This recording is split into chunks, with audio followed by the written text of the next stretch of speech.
Hi, folks. Welcome to another episode of Film Study. This is Ken McCusick, joined here today by one of the show's best friends, Sarah Ellison. Sarah, how you doing? I'm doing well, Ken. I'm excited to talk about Sammy. I'm here for it, so let's go for it. Very exciting acquisition, of course.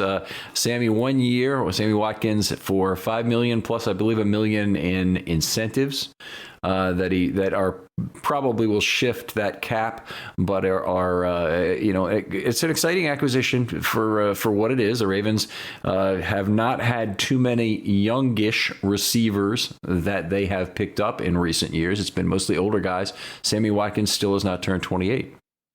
Yeah, so this definitely breaks the mold in that sense, in that he's on the younger side. I mean, anything pre-30 is pretty good. And then on the value, again, it's interesting because fans are almost getting a little perturbed when they hear about value at the wide receiver position.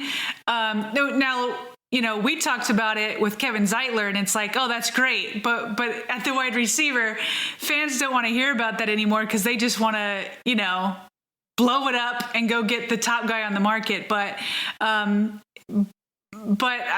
Ravens told us from the beginning they weren't going to go get the quote unquote number one receiver. So we shouldn't be surprised by that. But if you are going to land Sammy Watkins, and again, he is 27 years old, I'll say even with all the injury history that's been out there, Spotrac and PFF both predicted that he'd make $10 million per year. Spotrac, I think, had him getting like a three-year deal, and then PFF like a 2-year deal, but both of them were at $10 million per year. So, and that's with knowing that he had that injury history. So $5 million isn't just value; it's a steal. It's a steal, and we all know about the injury history and all of that. But there's not a lot of risk when you're spending $5 million at the wide receiver position. And I know that's not what they want to hear, but that is good news. Mm-hmm. Certainly, he was a big number guy for the Chiefs in his 3 years there. $43 million of salary, approximately that paid on the cap. So they paid a lot more. The previous owners of Sammy Watkins' future paid a lot more for that privilege. The Ravens are certainly buying low after an injury history here, and still buying young, I think, and I'm encouraged by that. One of the other things I think I like is that the Ravens are really buying someone who more or less fits what they do very well, and there's numerous ways. We'll go through a lot of that on the show, but I'm going to start with the fact that he's a big physical receiver at 6'1", 211.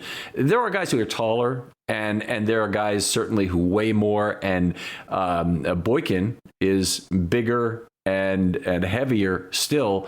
They share the characteristic that they're both excellent run blockers. And as good as Boykin is, I think Watkins is almost as good at a minimum as he is. And that's a very exciting thing to add to this offense. That is. Well, I know that you get into the run blocking stuff later, but here's what's great is I think we're going to try to turn the tables a tiny bit here on Ken tonight, okay? So he's so frequently used to bringing on guests and ask them questions. Now, what's unique is Ken has looked at, am I right, Ken, every single play from 2020 from Sammy Watkins? Every target of the year for Sammy Watkins, yes. Every target of the year. Okay. I have not yet done that. I have done a little bit of Sammy Watkins study, but nowhere near the depth that you've had. So this will be kind of fun trying to reverse it to kind of get you, Ken, instead of you. I mean, I definitely have things to say, but I'm excited to learn from you. What sticks out from you, big picture, watching all of his targets from 2020? Oh, yeah. Well, that sounds great. Let's do it that way then. So where to start with Sammy Watkins in 2020? But he certainly is a beneficiary of who Patrick Mahomes is. And one of the things I would encourage people to look at, I'm a big fan of catch rate and yards per target for receivers. But his catch rate in particular, yards per target is actually a little bit lower in Kansas City than it was in Buffalo or in his 1 year with the Rams.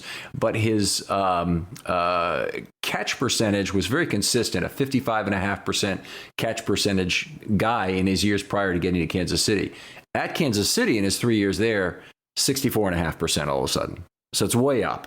Okay. And you can see a lot of that in terms of how 2020 evolved, I think, in terms of targets. It's first of all, it's a lot of short passes. Most of the passes to the other, they have other speed options on the team, and Hardman and Hill, who were more the deep threats on the team. Watkins was really a short area, middle of the field, and extended play option. Very rarely used vertically.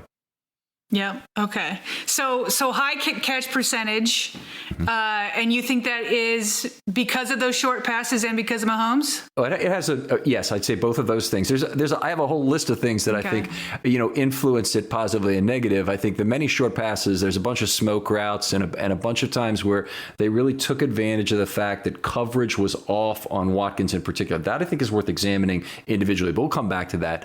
I think just the fact of Mahomes' accuracy increased his percentage. I think he had good extended play characteristics that we can get into some as well, that probably created some good second opportunities to make a catch. Now, those are targets which might be themselves lower percentage targets because he essentially created a distressed target on a lot of those extended plays. But in the Chiefs' case, more than with other cases, I think they're oftentimes unpressured extended targets as opposed to what happens with other quarterbacks. So a variety of reasons. He certainly had a very low percentage of contested catches, which I thought was very interesting. That certainly would tend to increase his catch rate. He had some other things individually that I thought impacted his target count and probably increased his denominator slightly. That probably happened for every receivers. But I think the biggest thing is just that playing with Patrick Mahomes in a Chiefs offense that where he was a short area target primarily are the big reasons why his catch percentage is up so much. Okay. You do not expect that to continue in Baltimore? No, I think there are things about it that make a lot of sense, but I think more vertically is going to be expected of Sammy Watkins in Baltimore because he's the number 2 guy and not the number 3 guy. So he'll come in, and if he's on the outside, they'll expect him to do some of the things that Boykin did and expected to take some deep routes. One of the things that there's a very big dearth of in terms of his targets is targets that are between level 2 and level 3. It's not like there are none.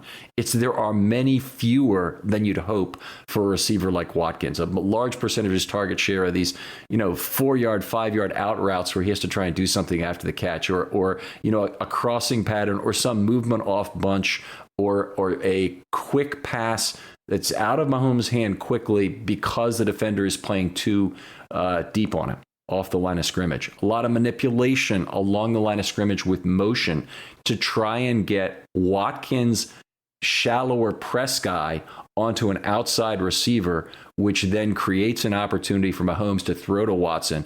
That's not too much difference, by the way, from releasing off a bunch formation. Is you've only got, your people are kind of set up to defend 3 levels of routes, and so it's not a great opportunity to cover somebody like Watkins out of that. Okay. So just to hit up on some of your notes here about his target. So you've got 2 balls you might call drops, 3 if you're stingy. So very strong hands. Yeah, there was one ball in the New Orleans game that seemed to go a little bit high. I did not have an angle at field level on the ball, but on both of the all 22 shots, it seemed like it was a little high, but it kind of went through his hands. I would count that one as a drop. He was wide open at the time. There were 2 other balls where he kind of had to lean into one. One into the end zone was a tough grab, but I can understand why somebody might call it a drop. And another one, which was a much harder one on the field of play, that was a fairly significant dive where the play was actually reviewed and the reception was overturned. So I guess I could see how they call that a drop, but it still seems like that's the one that's pretty stingy. And of course, if 2 drops in a 55 target season or thereabouts is not bad at all. I think I would actually say he had 54 targets on the year, so I would even peg his catch rate a little higher than that 67% that you'll see on Pro Football Reference, 67.3%. So I think he was 37 of 54 actually. So PFF had him was a bit stingy. They gave him 3 drops for the year, but I think this is definitely important. I think one of the themes that I'll probably keep coming back to is it just seemed to me that Lamar lacked confidence in a lot of his receivers. And then even the receivers he had confidence in, like Hollywood went through a stretch where he was dropping balls, but by the end of the season, he seemed to be doing much better. But even Mark Andrews, in very clutch situations where the Ravens needed him, he seemed to have some drops. So I think that there's going to be different areas where we'll see this, but this is one of those areas where Lamar, can gain some trust, and we'll see how that chemistry goes. But if you know that if you're going to put it on target for Sammy, he's going to come up with it. He's not letting that ball hit the ground. So I think that'll be one place where, he'll be able to add that trust with Lamar. Yeah, that'll be an interesting one, because I think that Andrews has the trust to go make a difficult catch and defend against an interception. And looking at every single one of the Mahomes to Watkins balls this year, there were not really a lot of times where he had to defend an interception. In fact, all these short passes, there were no balls that got intercepted that were targeted him. In fact, Watkins threw an interception himself on a pass intended for Patrick Mahomes. It was the weirdest situation. Razzle dazzle on 4th and 1. If you want to go back and look at that, it's a funny play. But he didn't have any interceptions on the balls that were targeting him. So that was one of the really positive things about his year. What do you think of him against the zone? Because here's what we know. We actually had a late night Twitter conversation, you and I, about this, where I was trying to look up the numbers. The best number I could find was back in mid-December. At that point, Lamar had faced zone 75% of the time. Okay, so that's how defenses are defending him, of course, because you can't be in man coverage. If you turn your back to him, you're going to lose him and he's gone. So defenses, for the most part, defend him in the zone, which requires that wide receivers have some savvy and find the soft spots in the zone coverage. How did you see Sammy Watkins doing that in Kansas City? There's two things that very closely relate to that and relate to who Pat Mahomes is as a quarterback and how he threatens defenses. The first was that we saw him face zone a lot of the time, and a high percentage of the time on Watkins targets. And there's a lot of effort to try and have Watkins beat a zone, and it's always in front of that zone entirely, which there's some of that, and also some between level 2 and level 3, where he's trying to do that. In the close cousin of beating zone defense is winning free space in an extended play. It's a very close cousin, because what you'll often see is there's one player on the field who is responsible for rushing the quarterback once the pocket is broken. And it's usually one of the two inside zone defenders if the defense is in zone, or it's an inside linebacker if the coverage is man. But there's usually one guy. And it could be a safety, obviously, too, but it's a guy in the middle of the field who is not otherwise rushing the quarterback, is then charged with rushing the quarterback once he leaves the pocket, because he's the primary guy you need to cover. Well, at that point, a receiver of Watkins' savvy is able to say, oh, my guy is vacating his area, and find that spot. Whether man or zone, he still has a decent opportunity to find space there. And Watkins, I thought, was exceptionally good at that. And Watkins and Mahomes really had a connection with that. That's why they were so good on extended plays. There were a lot of cases where he was covered very well, even late in the play, and he would still be able to get off that coverage, get free, and create value for Mahomes. Well, let's talk a little bit more about extended play. So this actually makes me, there's a lot of things that I feel like translate from Kansas City to Baltimore, and we'll get into more, but this is one of them. Lamar, Mahomes, Allen, and how am I forgetting his name? Russell Wilson. Yeah. So Sports Info Solutions has like a list of who had the most catches and broken plays. Sammy, I think, was like number 7, something like that. He had 9 targets on scramble drills, 9 targets, 9 were catchable, and he caught 7 of them for 87 yards and one touchdown. So as you can imagine, the receivers that are just above Sammy, and you have to remember, Sammy only played in 10 games last year, games last year, and he's 7th in the league. And so it was people like Hollywood and Andrews and some of the other receivers and these quarterbacks that like to scramble. So that directly translates. So that made me really, really happy to see that Sammy Watkins was so high in those broken plays, because that is exactly what Lamar needs. And again, coming back to the trust situation, who do you feel like? I remember when Mark, at the very beginning, when Mark Andrews and Lamar had almost instant chemistry. And even Mark Andrews was saying that he's never had better chemistry than anybody than he's played with Lamar. And look where he came from, you know. So that's what Lamar needs. He needs somebody that just feels like they have this feel for each other. And so if Sammy can do it for Mahomes, you'd like to think he could do it for Lamar too. Yeah, I think that's a very reasonable translation there, very reasonable projection. It's a great stat too that you have about the top broken play players. I did not know that, but it does make sense based on the video I watched. There's a lot to like about the middle of the field. Okay. I won't say preference, but I'll say non-preference to outside the numbers. And the receiver who came to the Ravens a few years ago was Michael Crabtree. And Michael Crabtree, obviously another one of these aging receivers, didn't work out for the Ravens, I think you'd have to say.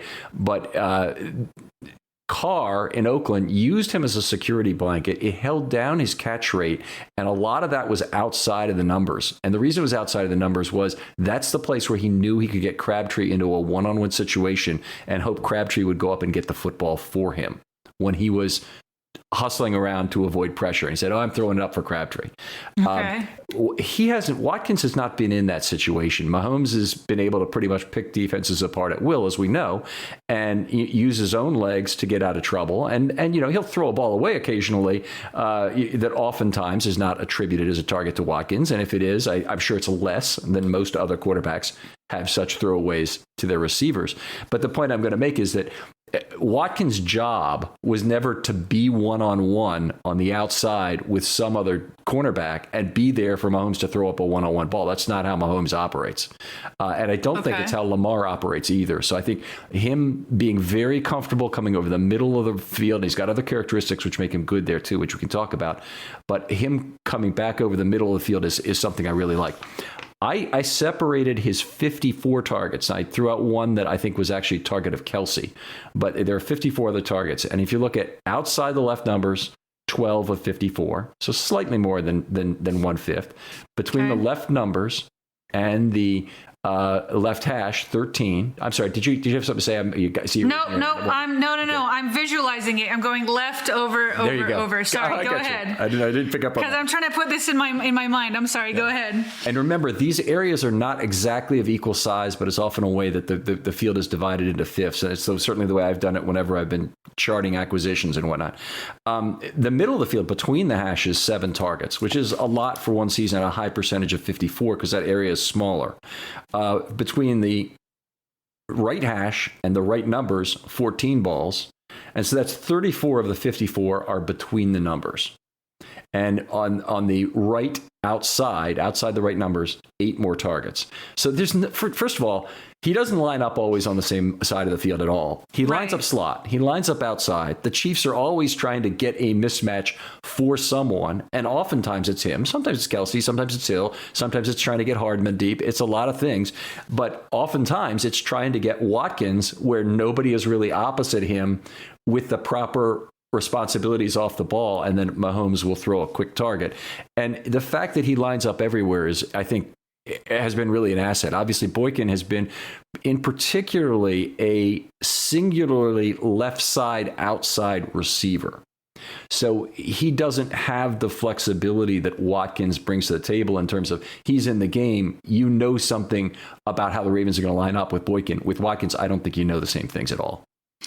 Well, okay, so I have a comment and then I have a question. So one word that kept coming up for me as I was studying Watkins, it was versatility. Mm-hmm. You keep using the word flexibility. I would also, I think versatility is kind of in there. And this is because in my mind, he's versatile because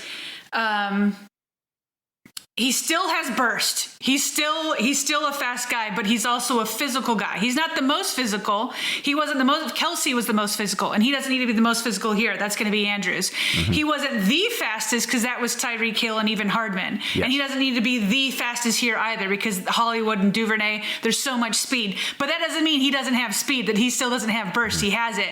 But he's just so versatile. And so you're bringing that in here when you're talking about, kind of where all of his numbers are. You said 13, 12, 7, 14, and 8 going from left to right? 12, 13, 7, 14, 8. Okay, got it backwards. Okay.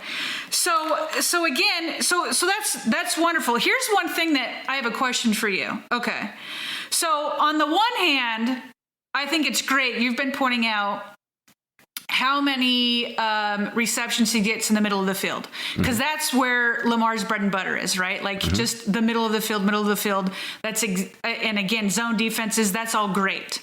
And at the same time, I feel like in part the Ravens went out and kind of did this desperation move to get Des Bryant because they weren't getting enough on the outside. So when the middle was completely clogged, and that's how defenses were like, we're just going to clog the middle of the field. Lamar gets knocked for not throwing to the outside, and part of that is on him, but is part of that on the fact that he didn't really have receivers who could do much out there. What are your thoughts? There are certain routes which I think take away from the value of having Lamar Jackson on your team, and I've been a fan. I was a big fan of Joe Flacco having a 10-yard stop route being a great thing he had, particularly early in his career with Mason. It was Mason, it was like money every single time, every time. And Flacco threw, that 95-mile-an-hour fastball that was going to get to his back shoulder and be accurate most of the time. And that was a great connection. It really made sense. I think you actually take away from who Lamar Jackson is when you throw a back shoulder route. It's not like you shouldn't have it in the repertoire. You should. It should be threatened so the whole defense doesn't, kind of crowd in to the edge of the tight ends and whatnot that much more. But you have to use it sparingly, because what you really want is you want Lamar to extend plays. Where that's most evident is in the red zone. The Ravens never throw a fade route because they always are looking for that back and forth movement of Jackson to create a throwing lane by itself. And that's the same thing works on these outside routes. Is if you throw that route, if you throw that smoke route to Des Bryant that we saw a couple times early in his return here, you're wasting who Lamar Jackson is all of a sudden. You've taken him out of the play as soon as the football leaves his hand. You try and create a one-on-one matchup for Des, which is barely better than a run play, if at all. If I looked at those plays, I'm not very excited about the results when they go for 4, 5, 6 yards. That's a Ravens run play. So yeah, I'm more excited to get a Ravens option play which turns into a pass be a greater value to what the team brings. And I think one of the nice things about versatility that you mentioned before is the fact that he's versatile in the fact that he can be a possession receiver, but he can also be a good run blocker. I think that's a great versatility right there. Okay, let's talk about that, because you have been, and I agree with you, we've been talking so much about Miles Boykin and his blocking, and I finally found the analogy of why that always leaves me wanting more. So to me, a receiver that can block really well, to me, is a cherry on the cake, right? Mm-hmm. It's cherry on the cake because their number one job is to catch a ball and not to block. Although in this offense, it's really good. It's more than one cherry on the cake. It's a couple cherries on the cake. But with Boykin, all I got was the cherries and no cake. Yeah, you know what I mean? Like, I'm like, I ordered a cake with a few shot cherries on top. Like, I never got any cake with Boykin, or at least very little of it. Whereas go ahead. You got a C in your math class and you got an A in phys ed, and it doesn't make you a B student. Right, exactly. I do kind of agree with that concept. Although I'd say it's more like the credits are even, or the value of those two things are even in the Ravens offense, than they lean heavily on the receiving side. So it's more valuable. I'm not going to say it's not as as valuable. No, you're right. He's still not as valuable, but maybe it's 3-2 instead of being 3-1 as to really the proper weighting. Okay. Well, then, point it being though, enter Sammy Watkins, who's the cake and can give you some cherries. You know what I mean? In the sense that, and I like this because with Boykin, if he's in there, he really wasn't that much of a threat. And so, with Sammy Watkins, who can do both, so you can put him in there on these run first looks, and he could be a good blocker if you're actually running, or if it's play action, it's like, oh, well, he really can do more play. He'll be a threat in play action and doesn't totally give away that it's going to actually be a run or something like that. So I think he'd be an asset in tight formations where they're establishing them the run, and then all of a sudden, they spread the defense out and he can catch him too. So I like that Sammy Watkins is both the cake and he has cherries, which the Ravens definitely need, whereas Boykin just hadn't gotten there yet and didn't give enough cake. I don't want to bash Boykin because first of all, I think there's still growth there. I think he can become a better receiver than he has been to date. I think he can do more, but there is an unfortunate circumstance for Miles is that he's going to be more of a direct comparison to a player like Watkins. And so Watkins coming in, Boykin probably has more high-end speed, definitely has more high-end speed than Watkins. But it hasn't really translated itself well to the football field. And if you look at the other things, you can make the case Sammy Watkins is as good a run blocker as Miles Boykin is. Miles Boykin, tremendous run blocker in a very key role here in Baltimore. But Watkins really stands out on the tape as being a big physical presence. We've seen him cross the field regularly, Watkins, to make catches all over. He's great with extended plays. We've seen some of that from Miles Boykin. That's been some of what's good about him. But we certainly haven't gotten a lot of the cake of that so far as you would describe it. So I think there's a lot of direct comparisons where he either ties or is behind Watkins as a receiver for Boykin. So I do think that's going to be an unfortunate circumstance for him, and he's certain to lose snaps this year, not relative to last year necessarily, but relative to what he would have otherwise had Watkins not been here. I tend to be a devil's advocate on Boykin, depending on who I'm talking with, So like today, there was somebody in my Twitter mentions that had said that he expects Boykin to be cut. And I'm like, absolutely not. He absolutely should not. Yeah. And I told him, I was like, I will buy you a steak dinner. Okay. If the Ravens cut Boykin, because while I do want to be factual, which comes across as tough, in that here's the thing, the Ravens put all their eggs in that basket last year. Mm-hmm. They expected Boykin to take a step. He didn't take it. Thus, they brought in Dez and try to do some more things. And that he was didn't even take worse. it, and that was it wasn't great. And which the Ravens realized, as you can see by the snaps in the playoffs. But having said that, I remember years back defending Bowser. Mm-hmm. And now he's the guy that the Ravens gave, a second contract to. So I just want to say it's, the Ravens really went all in on Boykin and Hollywood. Hollywood came through in the middle at the end of the season in the playoffs. Boykin did not, but that doesn't mean that Boykin is to be cut off. Like, I still believe in Sammy's going to be here for 1 year. Boykin's going to be here for 2 more years. So we all want to hope that Boykin still takes another step, and hopefully he does that by watching Sammy, because as you said, they are similar. I'll give you a better one. Okay. I want him to beat Sammy out of his job. Sure. I want him to take Sammy's job, and not because Sammy's ineffective, because Sammy's very effective on a per snap basis, and Boykin is even better. And because Boykin is the one that the Ravens have their longer term future tied to. Watkins will not be in Baltimore in all likelihood in 2 years. He's come here. He's trying to have a big year so that he can go somewhere else and get a big contract after this. It's a very reasonable thing for him. Maybe Watkins doesn't even care about the money that much at this point in his career, but I think he probably does. I think he wants to be taken serious at age 28, being now 27, at age 28, as far as where he is as a receiver and how he could help his next team. But I think also he wants to win a Super Bowl, and this is a place to do it. And he didn't have an offer from Kansas City, which would have been another good place. That's correct. Okay. Going back down your notes here. Okay, we've hit the zone. You feel like you've hit the short underneath routes? Yeah, I think one other thing to say about that is Sammy Watkins is not a slot receiver and he's not an outside receiver. I think that one thing we see in terms of Sammy in the slot is that he has really exceptional whip ability, meaning whip route ability. So whoever's lined up opposite him has to be very careful with their footwork, and they almost have to give ground in order to respect the whip route.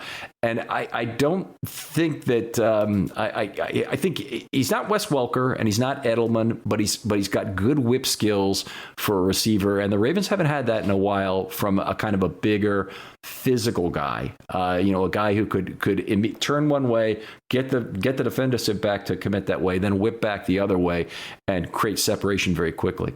He's very good on his cuts too. I thought, actually when he plants his foot, and this goes together with being a whip route because the skills are in large part the same. He plants very well, sits down in the chair well to decelerate as a receiver to make a break. Those things both looked really good to me in terms of his ability. And he's not a perfect receiver. Vertical explosiveness is the problem with Sammy Watkins. If the other team is playing off him, if they're playing zone, it makes it harder to throw him the football on any kind of a vertical route. Yeah, I think his physicality in his route running is a little bit underrated. And again, I didn't go back to every target, but I did watch some of his stuff against the Ravens, who obviously have a very good secondary. And he did what you were talking about, like in those cut routes. He seemed to get, especially in one, Marcus Peters, to go one way. That's how savvy a route runner is against Marcus Peters, who's a phenomenal corner.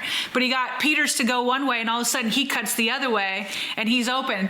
He didn't catch a ball on this one, but I think it was from the slot against Humphrey. He did this quick chop and wasn't deterred by Humphrey's physicality, and he's very physical. So he is underrated in that part. Do you have a note? Because I was going to say something about slots and wide. Go ahead. From that exact game, Watkins caught 7 of 8 balls in that game, and I don't know what people remember of it, but Mahomes picked the Ravens apart, including when they got some pressure, when they put all kinds of deceptive pressure looks on him. Mahomes beat him every which way in that game.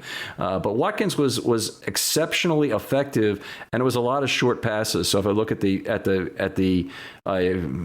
this is the yards before catch and the yards after the catch. I'm not giving you the total, but it's 9 plus 6, 3 plus 2, 10 plus 0, 5 plus 0, 7 plus 0, 9 plus 0. So you can see there's a lot of quick tackles made by the Ravens, but he got open on these plays and created enough separation for these things to happen. You're exactly right on the whip route on Peters. It was the very first throw to Watkins in that game, Q2 15 minutes, if you want to go back and look at it. That kind of whip route ability is exactly what I was looking for. I saw it 3 or 4 other times for the rest of the season where he really took advantage of a decent defensive back and was able to make that move very quickly. Yes. So I love that the route running ability. And then you started out by saying that he's not a slot receiver. He's not a wide out receiver. So I wanted to look up, because I got a lot of questions today on who's going to be in the slot and who's going to be out wide. And I just wanted to look in 2020. So Sammy was actually 50-50 essentially. He had 177 slot snaps and 182 wide. Okay. So he can do both. Again, we're talking about versatility. Hollywood. So this is the question. I want to get your thoughts on it. Hollywood, I got a lot of people wanting Hollywood in the slot, although I see Duvernay mostly there next season. But Hollywood last year, 23% of his snaps were in the slot and 77% were out wide. What are your thoughts? Let me first say this. I think that, and John Harbaugh has said this, he likes his receivers to play in all sorts of positions. He doesn't, It's kind of like on defense where they keep moving everybody and they've got their outside linebackers doing different things and whatnot. And I think, and the same with the offensive line. They want their offensive linemen to be able to play more than one position. And that's extended to the wide receivers. So I do expect the Ravens to have these guys, especially because Sammy, I just showed you, Sammy was 50-50. He can move in and out. Hollywood Hollywood has done it. Duvernay last year, again, he didn't have a ton of snaps, but he was about 50-50. Duvernay was 47-53. Boykin was mostly outside. He was 9% in, 91% out. But they got a lot of players who are versatile, so I expect them to move around. But I get a lot of questions about Hollywood in the slot. What do you think about that?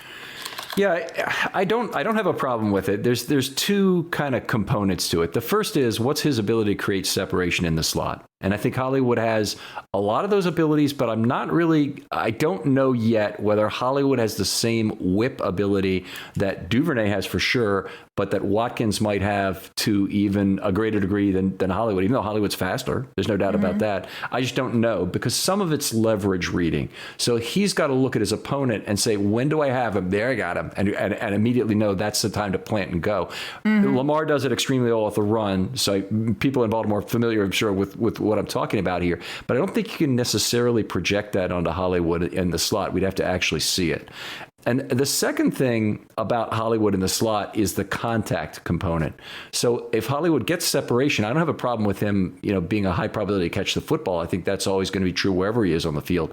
But it's going to be more likely that, or probably less likely, that he'll do the things necessary to run through contact. And that's where Watkins might be the better slot receiver, because he's a more big, he's 30 pounds heavier, more than that maybe, and a very physical receiver who's used to running through a lot of that contact. And Duvernay's more physical also. Oh, yeah. He's a little ball of muscle.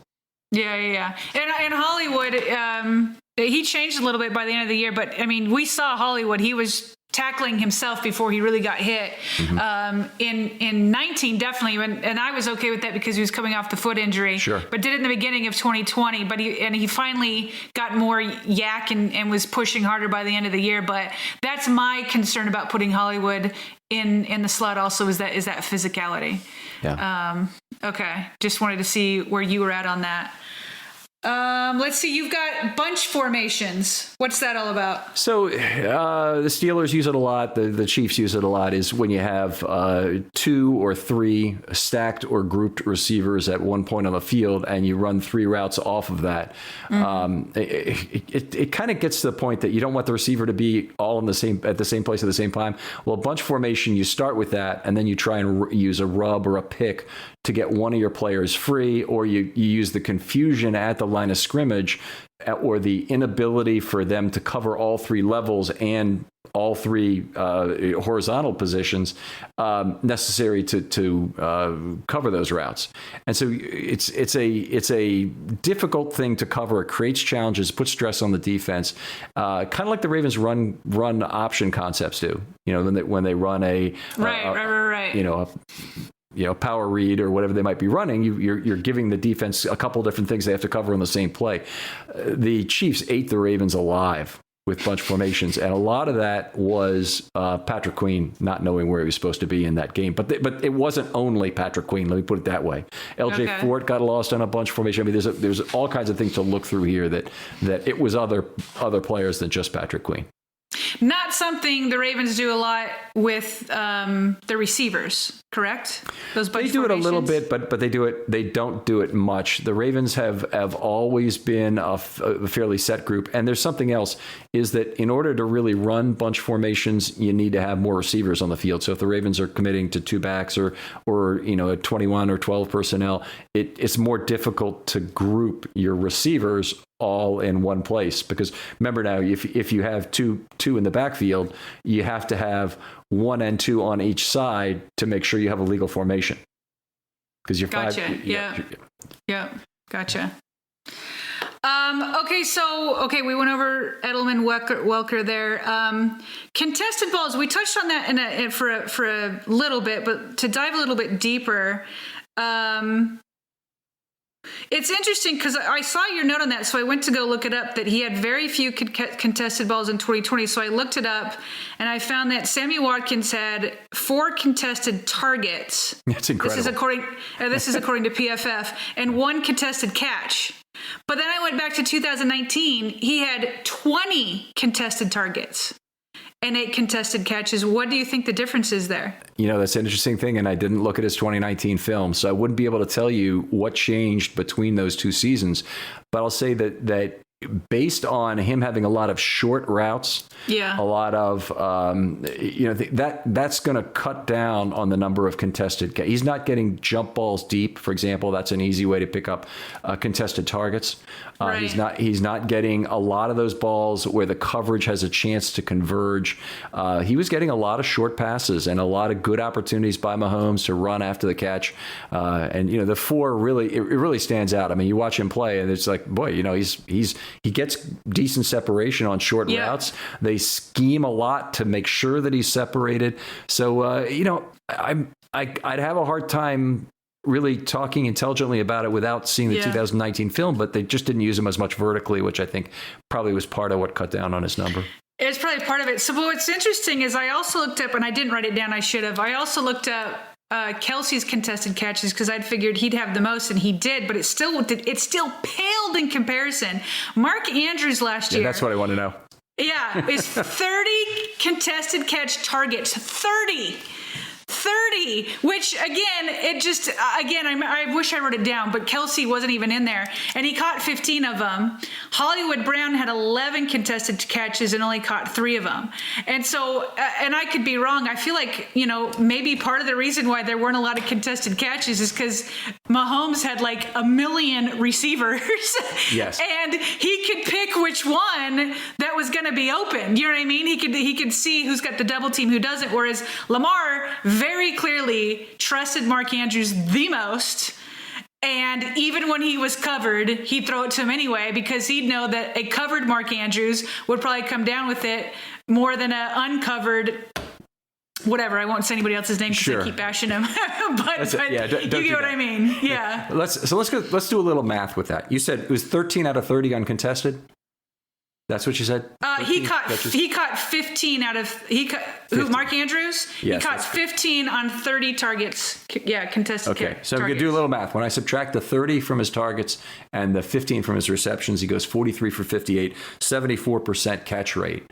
That's obviously a very substantial increase, but he caught only half his balls when they were contested. And by the way, I don't think that's a bad contested catch rate. I think that's might be even pretty good. But it's certainly, when I look at Mark Andrews' catch percentage, which for a tight end is not exceptionally high, that's one of the things I'll have to look at and say, hey, he's getting a lot more contested catches in this offense than he would in another. Okay, here you go. I just got Travis Kelsey. Okay, it was a big drop in the catches. So Kelsey had 23 targets on contested targets, and he only had 7 catches. Whoa. Okay, so this is worth looking at, the non-contested catch rate of these two players. Give that to me again. It was 23, right? 23 and 7. So 122 and so 30%. And 7 I have to take away from his catches. That's 98 catches he made still without that. So his non-contested catch rate was 80%. And it was about 74 for Andrews. That's rarefied air for Kelsey, certainly, as we would expect, but still pretty good for Andrews. Yeah. Anyway, I thought that was all interesting. So, that's fascinating. But it is something that I want, though. I mean, Sammy Watkins obviously they didn't need it. As you said, he got separation. So if you've got separation there, it's probably not going to be as big of a contested ball. And Mahomes had a wealth of things, but I would like to see, going back to that 2019 where he had 20 contested targets, that's interesting. But I just want more people.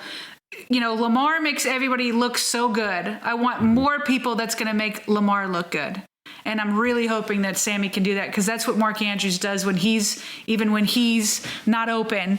He makes plays for his quarterback. That's what I want from Sammy Watkins or anybody that they draft or anybody. Like, help Lamar out, make him look good just as he makes everybody else look good. Well, if you're comparing this move to Dez Bryant, Sammy Watkins is up here. You can guess where my hands are, and Dez Bryant is down here in terms of relative ability, which you'd expect given the money they paid for each of these guys. If you're talking about other receivers who have more vertical explosiveness and can do more, there are other options out there who would give the Ravens more as a receiver. And I think that's clear from the money they spent on Watkins, is that they're taking a risk in terms of injury, first of all, and they're taking a guy who, while he has a lot of positive qualities that I think fit the Ravens pretty well, is clearly not at the top of the receiver class in a lot of the characteristics. Yeah. Okay, so what else here? Have we hit pretty much everything? We've kind of been scattered, but I think, see if we've missed everything. So. I'm not feeling deprived of the points I made. Really want to thank Maureen for going through this with me and being the scribe for all this, or I wouldn't be able to read it and do what I do. Was one other thing I wanted to talk about, and it's something I thought was really important a couple of years ago. And Chris Moore, in Lamar's rookie year, had been a really good bad ball catcher, and he caught something like 19 out of 25 balls in 2018, 76% catch rate. And a lot of it was on some, or maybe that was 17 actually. That might have been 2017. But anyway, in 18, I thought that's a really good thing for Lamar to have as a bad ball catcher, because Lamar is a little bit much wilder in terms of hitting the catcher's mitt than Mahomes is. So that, a little bit less accuracy might make him more of a go-to receiver in that case. With Watkins, it's really hard to judge him as a bad ball receiver because there are so few bad balls. So I think, he did very well, but a lot of it is really Mahomes. And I'm afraid that one thing we're going to see is that not having Patrick Mahomes is going to really make a difference in terms of Sammy Watkins' stats. Okay. All right. Have to watch out for that. I hope it's not too much different. I hope it's not a big drop off. Go ahead. I was going to say, let's just manage expectations. Yes. We shouldn't be doing what I saw people do with Lee Evans and projecting a 1,400-yard season as soon as he got here. So. Okay. I'll give you this then, Ken. Okay. And this might be a stretch because he's only done this once. And maybe we'll touch on injuries a little bit more because I have some thoughts on that. But let's say he plays 16. I guess it'll be 17 games this season with the new news, right? We'll see. Oh, was there news today that's different? Well, no. I'm saying from what was it, a couple days ago when Adam Schefter said it could be 17 games coming out. Right. So, okay, but let's say it's 16. It's a 16-game season, and he actually plays 16 games. What do you think are appropriate expectations for Sammy Watkins? Okay. In terms of catches and passing yards and touchdowns. Right. I would work backwards from the number of targets you expect for Sammy. So if he plays 16 games, I presume he's going to have a pretty dominant position snap-wise. He's been between 52 and 90 targets for each of the last 5 years. And that includes his last year at Buffalo, the 1 year at LA, and all 3 at Kansas City. So it's not like in any year at Kansas City that he really stuck out in terms of targets.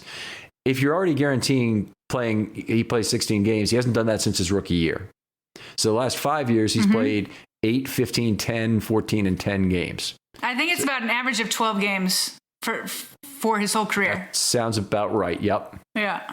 Yep. So if you're gonna how about we project him to 12 games and say what's reasonable? Okay. So if he's healthy for 12 games, then I think I'd expect him to get about 60 targets in the Ravens offense, 5 targets per game for 12 games. That's actually sounds a little bit high to me now that I'm saying it. It might be slightly lower than that. Maybe let's say 4.5 targets per game. So instead of 60, he ends up with 54 targets. I think if he could get 8.5 or even 8 yards per target, I think that would be consistent with what he's done in the rest of his years. So I think if you're looking at 54 targets and say 8.5 yards per target, you'd be looking at about 459 receiving yards. Touchdowns? Touchdowns. 2 or 3? Yeah. He's that great space maker at the end of plays. He could easily, and Boykin had some success doing that. Lamar is the right quarterback to do that. I'm going to put at 4 touchdowns. Okay. I like it. Okay, so that's a good starting point for, I think, fans that are listening. 54 targets, 459 yards. Okay. So that's nowhere near 1,000. Okay. 4 touchdowns. Okay. I will add that where I think Sammy Watkins is going to bring most value is going to be the postseason. I'm not so worried if that's his stat line and the Ravens are still by far the number one rushing attack. Oh yeah, that'd be fine. This is great. This is everything that you need. What I'm excited for is in those playoffs, when the situation comes that the running attack has been shut down, who's going to step up? Because all defenses had to do was really stop, the top 2. And so Sammy, with all that experience, I think is massive. Okay, I want to address the general notion that you're not going to win in the playoffs unless you do that. Kind of a Shatner-esque kind of a thing I hear on Twitter all the time. It's just it's an over-emoted reaction to things. The reason the Ravens' run game gets stopped in the playoffs is typically because the weather will not allow for the passing game to work. That's generally going to be true for any quarterback. It's absolutely true in that miserable Buffalo game last year that they scored 3 points in. It was a horrible, windy day, and it was not favoring either team in terms of their ability to pass. The Bills' offense suffered tremendously. They only had one drive the whole game, and they had a pick 6 as well. But the previous game that Lamar had, the Lamar-led offense had 530 offensive yards against the Titans in the loss. It was still a wind-aided interception that started the Titans off to the lead, off Andrews' hands. So if you don't have good weather, I almost feel like in some sense they should build a dome for Lamar Jackson to play in, because it'd be the house that Jackson built, because he would be so much more effective if he were installed in New Orleans, say, or in Indianapolis, or a place where he was playing outside less than 50% of the time instead of 90% of the time. So he would do very well in a dome environment. I hope that's not something he leaves us for, but he would do very well in that environment. But anyway, when I come back to it, Sammy Watkins can help you some with that situation, but Sammy Watkins is not a cure-all for being there in the postseason when the conditions are not good for passing. If the conditions allow the defense to effectively play coverages they would not play in the regular season because they're afraid to do it against Lamar, and squinch in on the Ravens' run attack, it's just something that the Ravens don't have a good answer for, and neither does another team. No, you know what the answer is the offensive line not getting its butt whooped because you can't throw. And so that's why the Ravens invested into Zeitler. And that's why I'm hoping they still make another big investment to make Lamar, give him a wall. Because I do think in the playoff losses, that has also been another common thread, is the offensive line has just gotten smoked when the Ravens have gotten stopped. Yeah, that's true. They've looked like night and day relative to what they did in the regular season, and that is definitely something that's been a problem. It's a big problem against Tennessee. It was a problem against San Diego, and it's a problem against Buffalo. All 3 of those games, scoring them was misery. Yeah. So a couple thoughts on injuries. Okay, here's the reality: if Sammy Watkins does get injured and plays like 8 games or less, the Ravens will rightfully get criticized, in my opinion. I mean, there's a reason why he wasn't their number one option in free agency. And I think everything we've talked about is showing us that Sammy, when healthy, is a really good fit. A really good fit in terms of versatility, the extended plays, the run blocking, all of that. He's a really good fit. And underlying it all is always the injuries. And so here is what I will say if you want some hope that maybe he'll make it to the 12 or more that we just talked about. Number one, I don't know if you saw this. Somebody had sent me an article from back after the Super Bowl from Bleacher Report that went into the personality of Sammy Watkins. I learned a ton from it. He's a very, very interesting guy.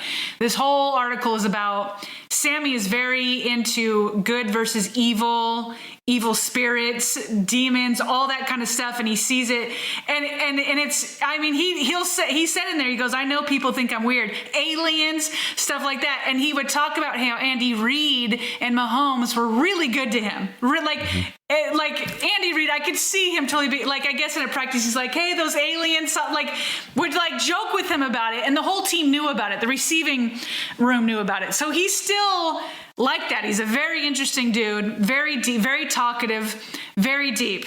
But the reason why I bring this up is because he was in a really, really dark place when he first got drafted. He saw crazy things as a kid. His friends shot point blank in front of him.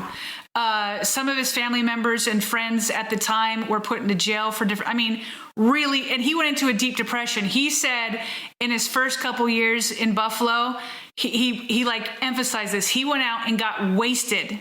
And he would say, wasted every single night. So he would, and then it got to the point where he wasn't just drinking out at the clubs with people. It got to the point where he'd be in his basement and he'd drink until 4 a.m. He'd sleep 2 hours and get up at 6. So he said, and this is his interview right after the Super Bowl. He's like, I know for a fact that part of my early injury problems was because I was not treating my body well at all. In fact, he was damaging it. And so he was able to work through, once he got traded, he kind of worked through some of his depression, didn't completely get through it. But then KC, he got a lot better. Now in KC, the injuries that he had were mostly soft tissue injuries.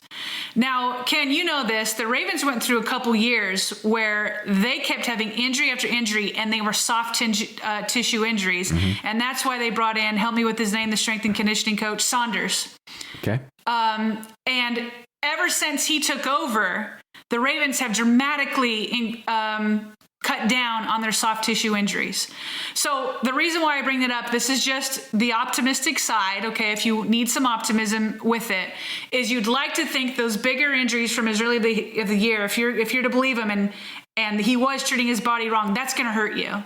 And so now you hope that the Ravens, once they get him in, they can help him in the strength and conditioning program, because they're very like this, the test, what's the test that guys fail going into training camp? Conditioning. It's the conditioning test. Yeah, that's something like the Ravens are very serious about this, all the stretching, all of that. And so hopefully getting that he's not drinking like that anymore, and that he's under the Ravens guidance, that hopefully they can cut down on those soft tissue injuries. Like that really is the hope. But even if you have that optimism, the Ravens cannot put all their eggs in that basket. And that's why I'm still a massive advocate that the Ravens draft a wide receiver in one of the top 3 rounds. Okay. I mean, top 3, it's a possibility, but it really does mean which round do you mean? Because the first round is 60% of the Ravens draft capital.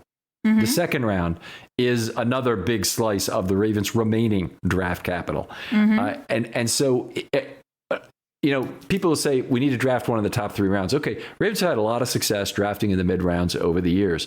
But if you're really saying they should spend their first round pick on a wide receiver, that's where I think I differ. And I think they much more need an edge player at this point. That's definitely not why I didn't say in the first round.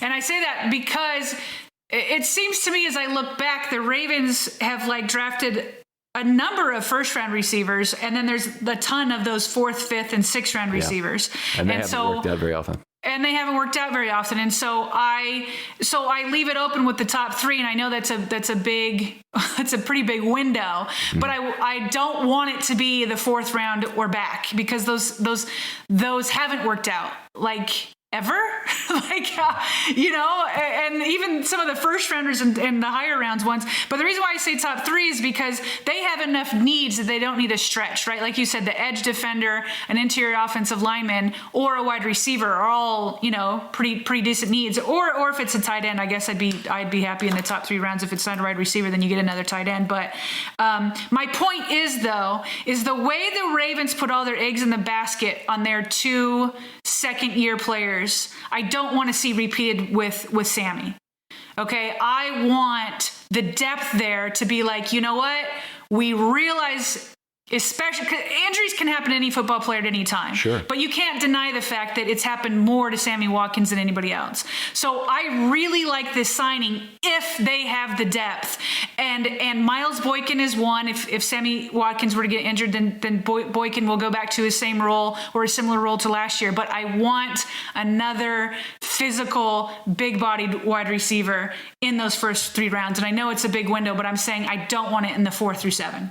Okay, I mean that's reasonable. The Steelers have built their franchise basically drafting receivers in the 2nd and 3rd round and later. Mm-hmm. If the Ravens could latch onto something, that magic could be good. Obviously, with Williams and Martin, they've got a couple of guys that should revamp elements of the passing game. It's interesting that Roman came to this offense as a run game coordinator. Mm-hmm. Tight ends coach or whatever the hell they were calling him at the time to I think offensive coordinator in waiting was what he probably was the whole time. Yeah. It's interesting that these other guys are coming in to help assist the passing game, but it's not hard to see that being a potential succession plan down the road. And Williams in particular, I believe, is the one who's worked with Watkins previously. So that's exciting to have them back together and see if they can really do some positive things. They should at least have a connection to start with. But just to clarify, Keith Williams is the pass game specialist, not a pass game coordinator. And John Harbaugh made that very clear because everybody kept comparing him to Coley. Because Coley was like the pass game coordinator / assistant head coach. Like John Harbaugh made it very clear he wants Williams working on technique, not just with wide receivers, but tight ends, even running backs or whatever, that they may figure out this technique. So to me, I think this is another move that the Ravens are saying, we recognize that developing wide receivers has been an Achilles heel in this organization. Yeah. And we also recognize that we're not going to spend a lot of money on wide receivers, and wide receivers, veterans, probably this isn't going to be their first choice because it's a run first defense. So they recognize all of that and specifically went after coaches that they're like, we've got to change this narrative that we can't develop wide receivers. And so they're going to, and they've drafted more wide receivers in the last 2 years than any other team. So they're clearly going to the draft to do receivers, but they want to get the coaches that can develop them. So they clearly see it as a need, and they're really attacking it. They really are trying to change that narrative. Yeah, I mean, that's exciting, and I think it's important for them to try and figure out how that's not the answer. But that being said, I mean, the Ravens offense is extremely successful run as it is. It does not need to be overhauled. And the situation historically in baseball that comes up all the time is the Cleveland Indians traded Rocky Colavito just as he was entering his top prime for a 5-year period. Then they reacquired him when he wasn't any good anymore. And they did it after they already were the second best offense in the American League. And you don't do that kind of silliness. I mean, you don't just, trade everybody, deconstruct the whole thing, completely change everything you want in terms of run pass options and whatnot. I mean, this is an offense that needs a minor tweaking. It needs some better threats to attack the rest of the field, but it doesn't need to be completely overhauled. Completely agree. They've scored the most points over the last 2 years than any other offense. Mm-hmm. So it's tweaking. It's not changing. I completely agree.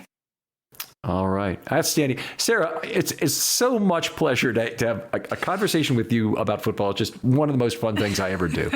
So really appreciate having you on again. Tell people what you're working on right now. You have any projects you're working on? You know what I want to look at, because somebody had brought it to my attention. You know what I want to look at? Because everybody keeps saying this is a passing league, and it is. Okay.